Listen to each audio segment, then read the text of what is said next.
మనదైన తెలుగు సంవత్సరంలోకి మనం ప్రవేశించాము. Cyber crimes పెరిగిపోయాయి. ఈ మధ్య బెట్టింగ్ యాప్స్ క్రైమ్స్ పెరిగిపోయాయి.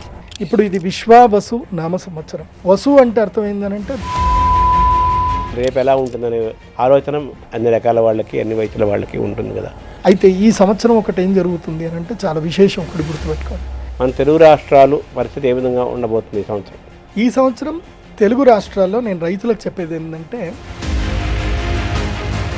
రాజకీయ నాయకుల పరిస్థితి ఏ విధంగా ఉంటుంది? వాళ్ళే కదా ఈ మొత్తం రాజ్యాన్ని నడుపుతున్న వాళ్ళు. రాజకీయ సంక్షోభం క్రియేట్ చేయడానికి కొంతమంది దుర్మార్గులు,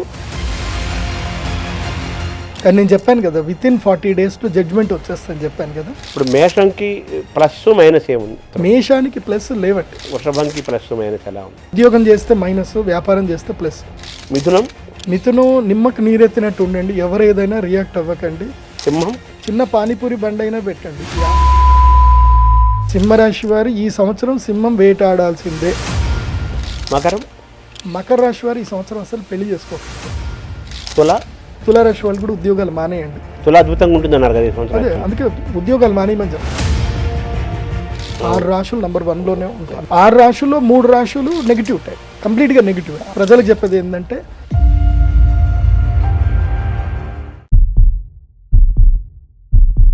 నమస్కారం. మనతో పాటు ప్రదీప్ జోషి గారు ఉన్నారు. వారు జ్యోతిష్య శాస్త్రాన్ని అధ్యయనం చేసి నిత్యము ఉపాసనలో ఉంటూ అనేక మందికి మానసికమైన, శారీరకమైన ఆరోగ్యాన్ని, ధైర్యాన్ని, జీవితంలో ఏం చేయాలి, ఏం చేయకూడదు, ఎటువంటి ఫలితాలు, దుష్ఫలితాలు అన్నీ చెప్తూ, అలాగే గ్రహాల యొక్క కదలికల్ని వాళ్ళకి వివరిస్తూ వాళ్ళు ఆరోగ్యంగా, ఆనందంగా ఉండడానికి ప్రయత్నం చేస్తున్నారు. జ్యోతిష్యంని విశ్వసించి, నమ్మి ఆయన దాన్ని అధ్యయనం చేసి అందులోనే అంకితమై వారు జీవిస్తున్నారు. వారిని అడిగి ఈ జ్యోతిష్యం చుట్టూ ఉండే విషయాలని కొన్నిటినైనా తెలుసుకునే ప్రయత్నం చేద్దాం. నమస్తే. నమస్కారం. ముందుగా మనదైన తెలుగు సంవత్సరంలోకి మనం ప్రవేశించాము. అందరికీ ఏంటంటే ఎవరికి వాళ్ళ రాసులు ఏంటి, రేపు నా పరిస్థితి ఎలా ఉంటుంది, రేపు ఎలా ఉంటుందనే ఆలోచన సహజంగా అందరికీ, అన్ని రకాల వాళ్ళకి, అన్ని వయసుల వాళ్ళకి ఉంటుంది కదా. ముఖ్యంగా సింపుల్గా 12 రాసులు మనకు ఉన్నాయి కదా. ఈ 12 రాశులు ఒక్కొక్క రాశి వాళ్ళకి ఈ సంవత్సరం, మన తెలుగు సంవత్సరంలో ఎలా ఉంటాయో సూక్ష్మంగా డైరెక్ట్గా సూక్ష్మంగా అది అయిన తర్వాత మనం నెక్స్ట్ టాపిక్లోకి వెళ్దాం. శ్రీ గురుభ్యో నమః. శ్రీమాత్రే నమః. అచింత్యావ్యక్తరూపాయ నిర్గుణాయ గుణాత్మనే సమస్త జగదాధారమూర్తయే బ్రహ్మణే నమః. శ్రీకళ్యాణ గుణావహం రిపుహరం దుస్వప్నదోషాపహం గంగా స్నాన విశేష పుణ్యఫలదం గోదానతుల్యం నృణాం. ఆయుర్వృద్ధిదముత్తమం శుభకరం సంతాన సౌభాగ్యదం నానాకర్మసు సాధనం సముచితం పంచాంగమాకర్ణ్యతాం. ముందుగా ప్రేక్షకులందరికీ కూడా, గురుగారు మీకు కూడా, అందరు కూడా శ్రీ విశ్వావసు నామ సంవత్సర శుభాకాంక్షలు. నేను అందరి దగ్గర ఇంటర్వ్యూ చేయడం వేరు, శర్మ గారి ముందు ఇంటర్వ్యూ చేయడం వేరు. ఎందుకోసమంటే సాధారణంగా అందరి ముందు ఇంటర్వ్యూ అంటే వాళ్ళందరూ కూడా యాంకరింగ్ ఫీల్డ్లో, అంటే వాళ్ళ క్వశ్చన్ ఎలా వేయాలో మాత్రం తెలుసు. కానీ శర్మ గారి ముందు ఏమన్నా చెప్పాలి అని అంటే కుప్పిగంతలు వేసినట్టుగా ఉంటుందన్నమాట. ఎందుకోసమంటే వాళ్ళు సాక్షాత్తు సరస్వతి పుత్రులు, పెద్ద పెద్ద పండితులు, అవధాన సరస్వతులు అయినటువంటి మాడుగుల నాగఫణి శర్మ కానివ్వండి, తర్వాత ఇంకా చాలా పెద్ద పెద్ద పండితులు, తెలుగు రాష్ట్రాల్లో ఉండే అంతమంది పెద్ద పండితులందరినీ కూడా సూటిగా ప్రశ్నించగలిగే శక్తి సామర్థ్యం ఉన్నటువంటి మహాపండితులు. నిజంగా చెప్పాలంటే శర్మ గారితో ఇంటర్వ్యూ చేయడం నిజంగా నా అదృష్టం. ఎందుకోసమంటే ఆయన చేతులు ఎంతోమంది పెరిగారు. ఆయన ఇండస్ట్రీకి ఈ జర్నలిజం ద్వారా ఎంతోమందిని ఆయన పరిచయం చేశారు. ఆ పరిచయం చేసిన వ్యక్తుల్లో నేను కూడా ఒకడిని. నా లైఫ్లో నాకు మొట్టమొదటిగా నాకు టెలివిజన్లో నాకు ఎవ్వరూ ఛాన్స్ ఇవ్వలే. నాకు వచ్చి ఛాన్స్ ఇచ్చి ఫస్ట్ టాలీవుడ్ ఛానల్లో తారాబలం అనే ప్రోగ్రాంతో నాకు మొట్టమొదటిగా నాకు మీడియాలో అవకాశం ఇచ్చిన ఫస్ట్ వ్యక్తి. వారి ఆధ్వర్యంలో టాలీవుడ్ ఛానల్ నడుస్తున్నప్పుడు మెయిన్ వీరే అనమాట. ఎందుకోసమంటే వాళ్ళందరూ చైర్మన్లు, వాళ్ళు ఎలా సెలెక్ట్ చేస్తారు, సెలెక్ట్ చేయాల్సింది సారే కదా. అప్పుడు సారు కంప్లీట్గా CEO ఉండే, సారే సెలెక్ట్ చేసి నా టాలెంట్ని గుర్తించింది మొట్టమొదటి వ్యక్తి శర్మ గారు. ముందుగా ప్రేక్షకులందరికీ కూడా ఉగాది శుభాకాంక్షలు. ఇప్పుడు ఇది విశ్వావసు నామ సంవత్సరం. విశ్వావసు అంటే ఇక్కడ మనం ఏం అర్థం చేసుకోవాలి? విశ్వ ఆ వసు. ఇక్కడ వసు అంటే మనం అర్థం చేసుకోవాలి, వసు అంటే అష్టవసువులు. ఈ భూమికి అష్టవసువుల యొక్క అనుగ్రహముతోటి ఈ భూమిని వసుంధర అని మనం పిలిచాం. వసు అంటే అర్థం ఏంటంటే ధాతువులు, వసు అంటే ఆయుర్వేద శక్తి, వసు అంటే పోషకాలు, వసు అంటే స్థిరత్వము, వశుద్ధి అంటే కరువు కాటకాలు లేకపోవడము. ఇలా సమస్తమైనటువంటి అష్టవసువుల యొక్క శక్తి ఏదైతే ఉందో అది ఇక్కడి నుంచి భూమి సంతరించుకోవడం ప్రారంభిస్తుంది. అంటే ఇది లైక్ మనకి ఎట్లాగైతే వసంత ఋతువు ఎట్లాగైతే మనకు ఉంటుందో ఈ 60 సంవత్సరాల్లో ఈ సంవత్సరం వసంత ఋతువులాగా, అంటే మళ్ళీ భూమి సరికొత్తగా తన యొక్క శక్తిని పుంజుకోబోతుంది అనేది అర్థం చేసుకోవాలి. కానీ మనం ఒకటి అర్థం చేసుకోవాలి, ఇప్పుడు భగవంతుడు ఏం చేస్తున్నాడు అంటే ఈ సంవత్సరంలో అష్టవసువులు నేల దిగుతారు. నేల దిగి చంద్రుడి వెన్నెల ద్వారా, అదేవిధంగా మంచి వర్షాల ద్వారా ఈ భూమిని సుసంపన్నం చేస్తారు. కానీ మనం ఒక్కటి నేర్చుకోవాలి, ఈ సంవత్సరం నుంచి మనందరం ఒక ప్రతిజ్ఞ తీసుకోవాలి, గోవుని సంరక్షించాలి. ఎక్కడైతే గోవును సంరక్షించలేమో అక్కడ మనకు భూమి సారవంతం అనేది పోతుంది. భూమికి సారవంతం ఇచ్చే ఏకైక శక్తి కేవలము గోవు మాత్రమే. గోమయము తప్ప ఈ ప్రపంచంలో ఏది కూడా భూమిని సారవంతం చేయలేదు. ఏ కెమికల్స్ ఏవి కూడా భూమిని సారవంతం చేయలేవు. ఇదొక్కటి అందరు గుర్తుపెట్టుకోండి. ఎందుకోసమంటే విశ్వ ఆవసు నామ సంవత్సరానికి అర్థమైందనంటే ఇదే. విశ్వావసు నామ సంవత్సరం. వసుదేవుడు అని ఎందుకంటారు అంటే అతను గోపాలకుడు కాబట్టి అతను వసుదేవుడు అన్నారు. వాసుదేవుడు, శ్రీకృష్ణుడి యొక్క పేరు ఏమిటి అంటే వాసుదేవుడు. వాస్తవంగా అందరికి కృష్ణుడి పేరు తెలియదు. కృష్ణుడు ఒరిజినల్ పేరు ఏంటిదంటే వాసుదేవుడు అని పేరు. తర్వాత ఆయన నల్లగున్నాడు కాబట్టి ఆయన కృష్ణయ్య అని పిలిచారు. ఆయన పేరు వాసుదేవుడు. ఎందుకు వాసుదేవుడు అంటారు అంటే ఆయన గోపాలకుడు, గోవులను కాపాడుతున్నాడు కాబట్టి. ఈ సంవత్సరము నుంచి గోవులు సంరక్షింపబడేటట్టుగా మీరు ప్రయత్నం చేయగలిగితే వసువులు వాళ్ళ పని వాళ్ళు చేసుకుంటూ వెళతారు. కాబట్టి ఈ సంవత్సరం యొక్క ముఖ్య లక్ష్యం ఏమిటి అని అంటే ఈ విశ్వావసు నామ సంవత్సరంలో ధాన్యాలు చక్కగా పండుతాయి, పువ్వులు పండ్లు అన్నీ కూడా చక్కగా పండుతాయి ఈ సంవత్సరం. పశువులు కూడా చక్కగా పాలిస్తాయి, అన్నీ బాగుంటాయి. అయితే ఈ సంవత్సరం ఒకటి ఏం జరుగుతుంది అని అంటే చాలా విశేషం, ఒకటి గుర్తుపెట్టుకోండి. ఈ సంవత్సరము నవనాయకుల్లో గురుగ్రహానికి ఒకే ఒక పోర్ట్ఫోలియో తీసుకున్నాడు ఆయన సస్యం వరకు వెళ్ళిపోయాడు అంతే. మిగతా అంతా కూడా సూర్యుడు, శని, కుజుడే మెయిన్గా వీళ్ళిద్దరే ఎక్కువగా ఉన్నారు. సూర్యుడే 3 పోర్ట్ఫోలియో తీసుకున్నాడు, శని 3 పోర్ట్ఫోలియోస్ తీసుకున్నారు. సో పోర్ట్ఫోలియోస్లో తండ్రి కొడుకులే ఎక్కువగా ఉన్నారు. అంటే అర్థం చేసుకోండి, సమవర్తి శని, ఈసారి శని సమవర్తి ఎక్కువగా ఉన్నాడు కాబట్టి అత్యుత్కటై పాపపుణ్యై ఇహ ఏవ ఫలమశ్నుతే. గుర్తుపెట్టుకోండి, ఇక్కడ ఎవరైతే ఎక్కువగా పుణ్యం చేసుకుంటారో వాళ్ళు తొందరగా ఫలితాన్ని, పుణ్యఫలాన్ని అనుభవించేస్తారు. ఎవరైతే పాపం చేస్తారో వాళ్ళు కూడా తొందరగా పాప ఫలితాన్ని అనుభవిస్తారు. ఇప్పుడు మన యొక్క చట్టాలు కరెక్ట్గా ఉన్నాయి, కాకపోతే జడ్జిమెంట్ అనేది లేట్ అవుతుంది. ఇప్పుడు క్రిమినల్స్కి ఏమైపోయింది అంటే ఏ తప్పు చేసినా పర్వాలేదు, జడ్జిమెంట్ వచ్చేసరికి మన జీవితకాలం అయిపోతుంది. ఈ లోపల మనం తప్పులు చేసుకుంటూ పోదామని అనుకునే స్థాయికి సైబర్ క్రైమ్స్ పెరిగిపోయాయి. ఈ మధ్య బెట్టింగ్ యాప్స్ క్రైమ్స్ పెరిగిపోయాయి. కానీ ఈ సంవత్సరం ఏం జరుగుతుంది అని అంటే చెప్పే కదా, ఇక్కడ నుంచి సమవర్తి స్టార్ట్ అవుతాడు. ఈ సంవత్సరము తండ్రి కొడుకులు ఇద్దరు కూర్చున్నారు. శని సమవర్తి, యమధర్మరాజు యొక్క అన్నగారు కాబట్టి వచ్చి కూర్చున్నాడు. యమాగ్రజం అంటారు కాబట్టి ఆయన కూర్చున్నాడు. కాబట్టి ఆయనతోటే, ఎందుకోసమంటే ఈసారి షష్టగ్రహ కూటమి, ఆయన మార్పుతోటే ఈ సంవత్సరము మనకి ప్రారంభమవుతుంది. ఉగాది షష్టగ్రహ కూటమి 29వ తారీఖుతోటి ఈ సంవత్సరం ప్రారంభమవుతుంది. కాబట్టి దుష్టులకు, నేరస్తులకు, మోసగాళ్లకు ఈ సంవత్సరము సింహస్వప్నం. ఈ సంవత్సరం ఎవడు తప్పు చేసినా, ఎవడు మోసం చేసినా టపేర్లను వాడికి దెబ్బలు తాకుతాయి. అయితే యాక్సిడెంట్ అవ్వడమో, రోగం తగలడమో, లేకపోతే వాడు ఇంకో దగ్గర నుంచి మోసపోవడమో, ఇవన్నీ 100% జరుగుతాయి. సో ఇకపై మంచి వాళ్ళకి మంచి జరగబోతుంది, చెడ్డ వాళ్ళకి చెడు తొందరగా జరగబోతుంది. అది బాగా గుర్తుపెట్టుకోండి ఈ విశ్వావసు నామ సంవత్సరంలో. సో ఈ సంవత్సరంలో పాపగ్రహాల యొక్క ఆధిక్యత ఎక్కువ ఉన్న, పాపగ్రహాలు అంటే అర్థం ఏంటంటే పాపాత్ములకు కీడు చేసేటువంటి పాపగ్రహాలు. పాపగ్రహాలు అంటే పాపం చేయడం ఎంకరేజ్ చేసేటివి కావు, అది బాగా గుర్తుపెట్టుకోవాలి. అది కాకుండా ఈ సంవత్సరం మేజర్గా ఏమిటంటే అతిపెద్ద గ్రహాలైనటువంటి 4 గ్రహాలు అవి ఏమిటంటే రాహుకేతువులు. రాహుకేతువుల యొక్క మార్పు కూడా ఈ సంవత్సరం ఉంది. మీనములో నుంచి కుంభము లోపలికి రాహువు ఈ సంవత్సరము మే 18వ తారీఖు అడుగు పెడుతున్నాడు. అలాగే సింహరాశి లోపలికి కేతువు అడుగు పెడుతున్నాడు. సో రాహుకేతువుల యొక్క మార్పు ఈ సంవత్సరము అంటే వీళ్ళు 18 నెలల తర్వాత వీళ్ళు మారుతారు, ఊరికే మారరు. ఓ సంవత్సరంన్నర తర్వాత మాత్రం మారుతారు. అంటే సంవత్సరంన్నర తర్వాత రాహుకేతువుల యొక్క స్థాన మార్పు జరుగుతుంది. అదొకటి. అది కాకుండా ఈ సంవత్సరం ఏం జరుగుతుంది, ఈ రాహుకేతువుల యొక్క మార్పు అంటే మే 18వ తారీఖు నుంచి కన్యా రాశిలో నుంచి సూర్యుడు బయటపడి తులారాశిలో అడుగు పెట్టేంత వరకు కుజుడు బయటపడేంత వరకు, అంటే ఆల్మోస్ట్ డిసెంబర్ వరకు, అంటే మే 18 నుంచి తీసుకొని మే 18 అంటే May, June, July, August, September, October, November 7 నెలల కాలం పాటు 7 నెలల కాలం పాటు కాలసర్పదోషము ఈ భూమిని పట్టుకుంటుంది.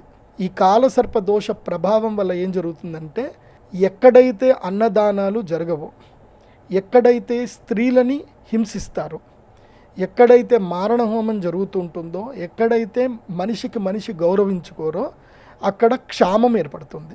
క్షామము అంటే అర్థం ఏంటి, వర్షాలు పడవు, విపరీతమైన వర్షం పడి లేదంటే కొట్టుకెళ్ళిపోతుంది, భూకంపాలు ఏర్పడతాయి. సో ఈ సంవత్సరము ఎక్కడైతే అన్యాయాలు అక్రమాలు ఎక్కువగా జరుగుతున్నాయో అక్కడ ఎక్కువగా తీవ్ర నష్టాలు కూడా జరుగుతుంది. ప్రకృతి ప్రకోపాన్ని ఈ సంవత్సరం అక్కడ చూపిస్తుంది. ఇది ఒకటి. తర్వాత ఇంకొకటి ఏమిటి అని అంటే శనిగ్రహము. ఈ శనిగ్రహము మీనరాశి లోపలికి అడుగు పెడుతున్నాడు. దీని వలన ఒక నష్టం ఒకటి ఉంటుంది, ఒక లాభం కూడా ఉంటుంది. ఏమిటి నష్టం అని అంటే జలచరములకు సంబంధించిన వాటికి పీడ అనేది కలుగుతుంది. ఎప్పటి వరకు అంటే ఆగస్టు వరకు జలచరములకు పీడ కలుగుతుంది. ఆ జలచరములు తినేటువంటి వాళ్ళకు కూడా పీడ కలుగుతుంది. అటు జలచరములు ఏంటంటే చేపలు, రొయ్యలు. నేను ఈ సంవత్సరము మన తెలుగు రాష్ట్రం ఎందుకోసమంటే మొత్తం ప్రపంచంలోనే ఒడిస్సా, బెంగాలు, తర్వాత వచ్చేసి మన తెలుగు రాష్ట్రాలు వచ్చేసి ఏలూరు, భీమవరము, ఈ ప్రాంతంలోనే ఈ యొక్క రాస్ బిజినెస్ అనేది చేస్తారు. చేపల వ్యాపారం ఎక్కువగా చేస్తారు. కోస్తా ఏరియా మనకే ఎక్కువ ఉంది కాబట్టి. ఈ సంవత్సరము జాలర్లకు, అదేవిధంగా ఎవరైతే ఈ యొక్క చేపలకు, రొయ్యలకు సంబంధించిన వ్యాపారం చేస్తారో వాళ్ళకి తీవ్రమైనటువంటి నష్టం వచ్చే అవకాశం ఉంటుంది. కాబట్టి ఈ సంవత్సరము చాలా మెళకువలతోటి వ్యాపారం చేయండి. ఎక్కువగా పెట్టుబడులు పెట్టవద్దు. ఎందుకోసమంటే ఈ సంవత్సరంలో ఏవైతే గనక జలచరములకు ఆరోగ్య సమస్యలు వస్తాయి, జలచరములు మనుగడ సాగించవు. అది బాగా గుర్తుపెట్టుకోండి. అదొకటి. తర్వాత కనుక చూస్తే గురుగ్రహం కూడా మారబోతున్నాడు కాబట్టి గురువు మారడం వల్ల ఒక మంచి జరుగుతుంది. గురువు మిథున రాశి లోపలికి అడుగు పెట్టబోతున్నాడు. దీనివల్ల ఒక మేలేం జరుగుతుందంటే ఈ సంవత్సరం కొంచెము ఈ యొక్క కోర్టు కేసులు, భార్యాభర్తల మధ్యన కొట్లాటలు, ఫ్యామిలీ కోర్టులు కొంచెం తగ్గుతాయి. మధ్యలో కుటుంబ జీవితంలో కొంతమందికి అవగాహన ఎక్కువగా పెరుగుతుంది. మెచ్యూరిటీ లెవెల్స్ ఇప్పుడు ఈ సంవత్సరం పెరిగే అవకాశాలు ఉంటాయి. కాబట్టి ఈ సంవత్సరం కొట్లాటలు కాస్త తగ్గుతాయి, కుటుంబ కలహాలు కాస్త తగ్గుతాయి. ఎందుకోసం అంటే మిథున రాశి లోపలి గురువు వస్తే దంపతులని సంరక్షిస్తాడు. అదొకటి మేలు జరుగుతుంది. అదేవిధంగా ఈ సంవత్సరము ప్రధానంగా చెప్పాలి అంటే గురుగ్రహం యొక్క మార్పు వలన మే 15వ తారీఖు నుండి నంబర్ 1 స్థానము లోపల వృషభ రాశి వారిని గురువు మరియు శనిగ్రహం ఇద్దరు కూడా యోగిస్తారు. గురువు మరియు శని ఇద్దరు అనుగ్రహిస్తారు. కాబట్టి ఈసారి నంబర్ 1 పొజిషన్లో ఉన్న రాశి ఏమిటంటే వృషభ రాశి. నంబర్ 2 స్థానములో వచ్చేసి సింహరాశి. నంబర్ 2 స్థానములో వచ్చేసి మనకి తులారాశి వస్తుంది. తులారాశి వారికి ఈ సంవత్సరం మంచిది, బాగుంది నంబర్ 2 స్థానంలో. తర్వాత నంబర్ 3 స్థానంలో వచ్చేసి ధనుస్సు రాశి, ఆ తర్వాత సింహరాశి, ఆ తర్వాత కుంభరాశి, ఆ తర్వాత వచ్చేసి మకర రాశి. ఈ విధంగా టాప్ 6 పొజిషన్లో ఈ రాష్ట్రాల వాళ్ళు ఉన్నారు. మళ్ళీ చెప్తున్నాను, మిథున, తుల, ధనస్సు, కుంభం, సింహం, మకరం, ఈ 6 రాశులు ఈ సంవత్సరం టాప్ నంబర్ 1 to 6 పొజిషన్లో ఉన్నాయి. ఆ తర్వాత క్రమేపీ మేషం అన్నారు మీరు ఫస్ట్. మేషం కాదండి, మేషరాశి వారిది అయిపోయింది. ఈ సంవత్సరం నుంచి మేషరాశి వాళ్ళ ర్యాంక్ నంబర్ 1 నుంచి నంబర్ 12కి పడిపోతుంది, లాస్ట్కి వెళ్ళిపోతుంది. ఎందుకోసమంటే మేషరాశి వారికి ఈ సంవత్సరం మొదలై వేసివాసి యోగంతో మొదలైపోతుంది. మేషరాశి వారికి ఏం జరుగుతుంది అని అంటే ఏలినాటి శని ప్రారంభమవుతుంది. ఉగాదితోటే ఏలినాటి శని మేషరాశి వారికి ప్రారంభమవుతుంది. గురుగ్రహం కూడా మే 15వ తారీఖు తర్వాత తృతీయ స్థానంకి వెళ్ళిపోతాడు. కాబట్టి ఇంకా వాళ్ళకి ఇంక యోగించడానికి ఏమి ఉండదు. ఇంకా 2.5 సంవత్సరాలు పీడ ఉంటుంది. గురువు అనుగ్రహించడు, శని అనుగ్రహించడు. కాబట్టి మేషరాశి వారు ఎంత క్వైట్గా ఉంటే అంత మంచిది. తిన్నామా, పడుకున్నామా, తెల్లారిందా, అంత ఉంటే మంచిది. తర్వాత వచ్చేసి అంటే మేషరాశి వారికి నెంబర్ 11 పొజిషన్లో ఉన్నారు. మే 15 తర్వాత నెంబర్ 12 పొజిషన్కి వెళ్ళిపోతారు. సో నెంబర్ 12 పొజిషన్లో ఉన్నది ఇప్పుడు ఎవరు అంటే మీనరాశి. సంవత్సరం మొదలుతోటి గ్రహణంతో మొదలవుతున్నారు, షష్టగ్రహ కూటమితో మొదలవుతున్నారు. కాబట్టి మీనరాశి వారికి అంటే మీనములకు అంటే చేపలకి, జలచరములకు చంచల స్వభావం కలిగినటువంటి మీనరాశి వారికి విపత్తులు తప్పవు, కష్టాలు తప్పవు. వీళ్ళకి అంటే ఒకటి గుర్తుపెట్టుకోండి, ప్రతి మనిషి కూడా తన జీవితంలో ఎప్పుడు ప్లస్ అవ్వాలని కోరుకుంటాడు. అది రాంగ్. అది ఒకసారి మైనస్ అవుతేనే మనం ప్లస్ అవుతాం. పులి ఏనుగుని చంపాలి అన్నా, ఏనుగు మీద దూకాలి అన్నా, ఒక పెద్ద లంఘనం చేయాలి అన్నా 4 అడుగులు వెనక్కి ఎత్తుంది. మనం చూడండి, మనం ఏదన్నా పరిగెత్తి ఏదైనా జంప్ ఎక్కువ చేయాలంటే ఒక అడుగు వెనక్కి పుష్ అయ్యి మళ్ళీ ముందుకు వెళ్తాం.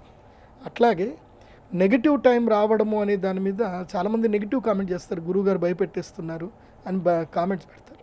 నెగిటివ్ చాలా మంచిది. ఎందుకోసమంటే నా జీవితంలో నేను చాలామందిని చూసా, వాళ్ళకి సాఫీగా జీవితం గడుస్తున్నంతసేపు వాళ్ళ జీవితంలో ప్రోగ్రెసివ్ రాలే. కష్టం వచ్చింది, బాధ కలిగింది, ఏకాంతంలో పడిపోతారు. ప్రపంచం వాళ్ళకి పరిచయం అవుతుంది. వెంటనే వాళ్ళు ఎక్కడున్నారు అని వాళ్ళకి తెలుస్తుంది. వాళ్ళ పొజిషన్ ఏంది, వాళ్ళ ప్లేస్ ఏంది, వాళ్ళు ఏం చేయాలి, వాళ్ళు ఎక్కడ ఏ స్థాయిలో ఉన్నారని తెలుసుకొని ఎదగడానికి సమయం తీసుకుంటుంది. ఆ సమయమే చాలా మంచిది.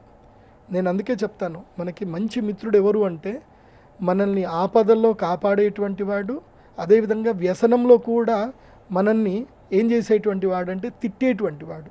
మనం తప్పు చేస్తే నిర్మోహమాటంగా తిట్టి మనని ఆపేటటువంటి వాడే నిజమైన స్నేహితుడు. అట్లాగే అలాంటి స్నేహితుడు ఎవరు అంటే శనిగ్రహమే. శని ఏం చేస్తాడు అంటే ఏలినాటి శనిలో ఇప్పుడు ఏలినాటి శని 7.5 సంవత్సరాలు ఉంటుంది. బేసిక్గా ఫస్ట్ 2.5 సంవత్సరాలు ఏం చేస్తాడు అంటే పూర్తిగా అన్నీ లాగేసుకుంటాడు. ఇంకా అహంకారం తెప్పిస్తాడు, కోపం తెప్పిస్తాడు, మదం తెప్పిస్తాడు. ఆ మదముతో నువ్వు విచిత్రంగా ప్రవర్తిస్తావు, ఉన్నయన్నీ పోగొట్టుకుంటావు, అయిపోతుంది. మిగతా 2.5 సంవత్సరాలు నిన్ను కరువులో పెడతాడు. ఎంత కరువులో పెడతాడు అంటే నువ్వు ఎవరిని వెళ్ళి మాట్లాడించినా, సొంత అన్నదమ్ముల్ని అడిగినా, సొంత స్నేహితుడిని అడిగినా, అమ్మా నాన్న కూడా నీకు హెల్ప్ చేయరు. ఆ స్థాయికి నేను ఎవరు చేయని కూడా ఒంటరిని చేసేస్తాడు. 2.5 సంవత్సరాలు, 5 సంవత్సరాలు అయిపోతుంది. ఈ 5 సంవత్సరాలు నీకు జీవిత పాఠాలు నేర్పించేస్తాడు. లాస్ట్ 2.5 సంవత్సరాల్లో నువ్వు ప్రోగ్రెసివ్ అవ్వడానికి మోటివేట్ చేస్తాడు. ఆ 2.5 సంవత్సరాలు నువ్వు ప్రోగ్రెసివ్ అయ్యి మోటివేట్ అయితే తర్వాత జీవితం యొక్క విలువలు తెలిసిపోతాయి, మాట తీరు మారిపోతుంది, చేత మారిపోతుంది, అహంకారం తగ్గిపోతుంది. ఎక్కడ తగ్గాలి, ఎక్కడ నెగ్గాలి, ఎక్కడ అరవాలి, ఎక్కడ చేయాలి, ఈ విచక్షణ అనేది శని నేర్పిస్తాడు. ఇలా శని జీవితంలో ప్రతి ఒక్కరికి 3 సార్లు వస్తాడు. అలా మేషరాశి వారికి యుక్త వయసులో ఉండేటువంటి వాళ్ళకైతే అంటే ఎవరికైతే 30 ఏళ్ళు దాటుతాయో వాళ్ళకి ఇది 2వ సారి వస్తున్నట్టు. సో ఇప్పుడు ప్రపంచం మీకు పరిచయం చేయిస్తాడు. నిజంగా చెప్పాలంటే మన జీవితము 30 ఏళ్ల తర్వాతనే వచ్చేది మన జీవితం. 30 ఏళ్ల వరకు మనమంతా ఒక మాయలో ఉంటాం. అప్పటి వరకు చదువని, అప్పటి వరకు ఏదో ఉద్యోగమని, అప్పటి వరకు ప్రేమలని, తర్వాత పిల్లలని, ఈ మాయలో ఉంటాం.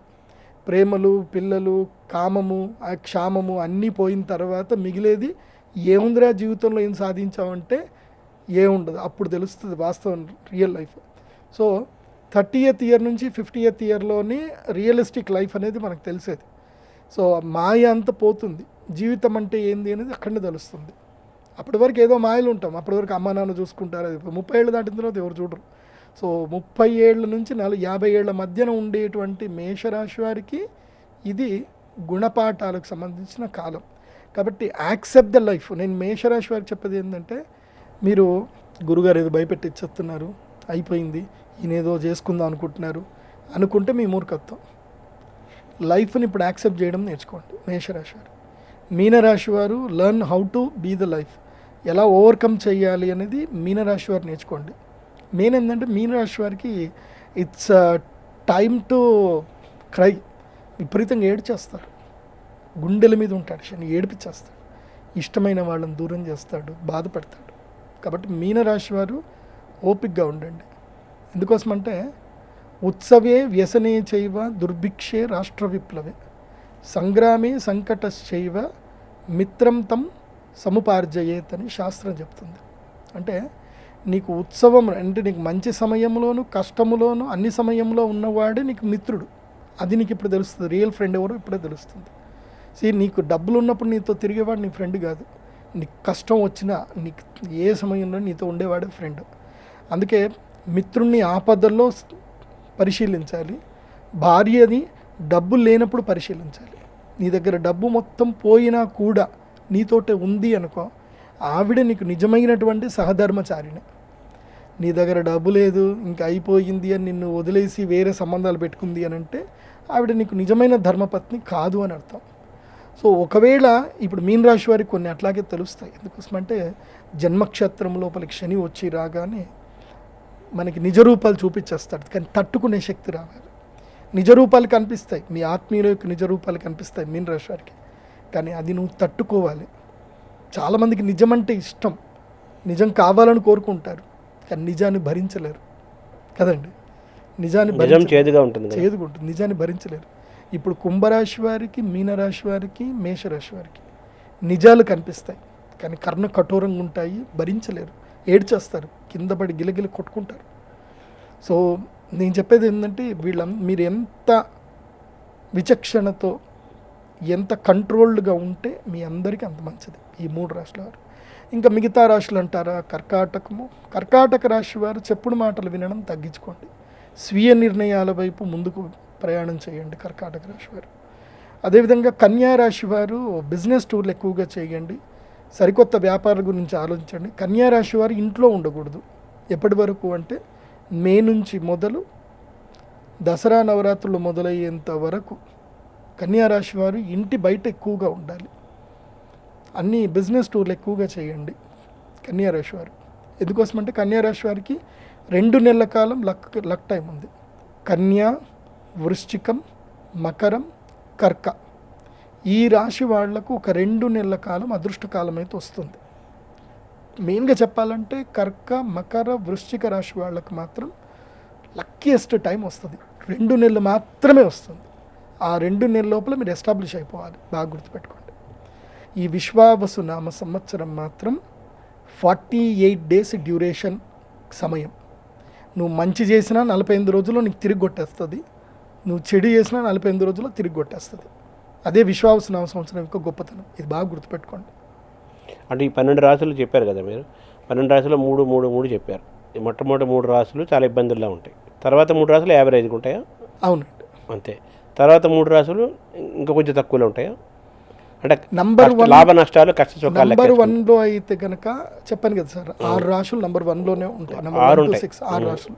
సో ఈ 6 రాశులకి ప్రోగ్రెసివ్ టైమే. 6 రాశుల్లో 3 రాశులు నెగిటివ్ టైం, కంప్లీట్గా నెగిటివ్. 80 to 100% నెగిటివ్ ఉంటుంది.